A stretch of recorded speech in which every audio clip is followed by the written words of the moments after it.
Hello and welcome to this overview of Unit 1 in Canvas.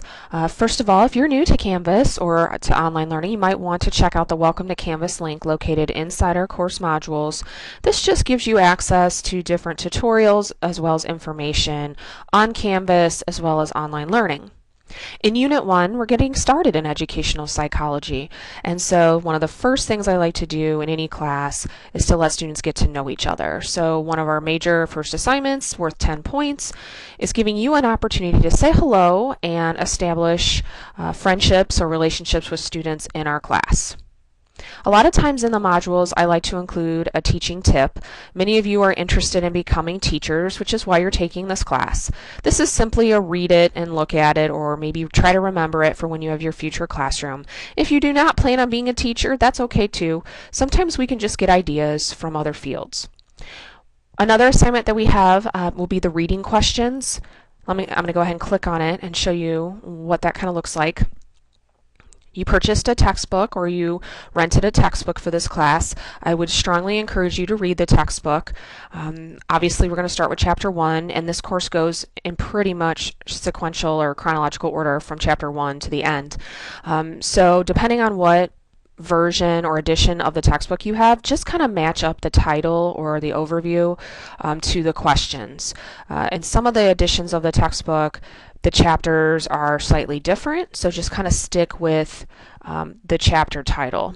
So in this first chapter, we're going to talk about applying psychology to teaching. It's an introductory chapter, and what I'd like you to do is read the text and then use the textbook to help you answer these questions. So when you type out your responses, it's going to be a blend of both your opinion, or what you think, or what you've learned in other classes, as well as specific examples from the text. So you can see here in my little overview, please make sure to not only give your opinion, but also with page numbers, a specific example or examples from the textbook for the questions. If you have any questions about this, obviously let me know, but that will help you earn a perfect 10 out of 10. So I'm just looking for you to explain your thoughts as well as what the textbook has to say about your thoughts. Going back to the module, you can see here we also have a discussion forum. When you click on that, you'll see there's a prompt or a question. You kind of read through this, and when you are ready to respond, you click Reply. Reply will allow you to get into almost like a Microsoft Word area where you can type your thoughts and ideas. Similar to the reading questions, the discussion forum, I'd like to see some connection to the textbook as well.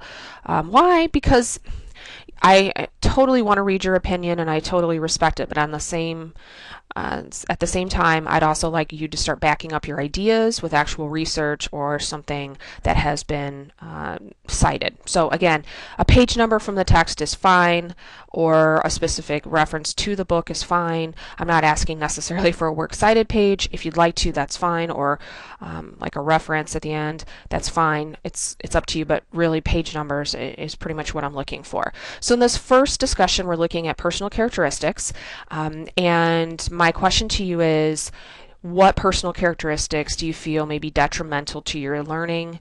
How do these characteristics compare with those that you feel will help you as a teacher?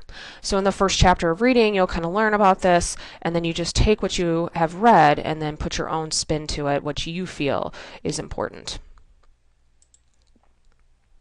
Last but not least, we're going to take a look at teacher effectiveness, and in this forum you're actually going to watch a video link and then answer a few questions. When you're ready to answer the questions, you just click Reply. So I hope that you've enjoyed this overview over the first module. Please let me know if you have any questions.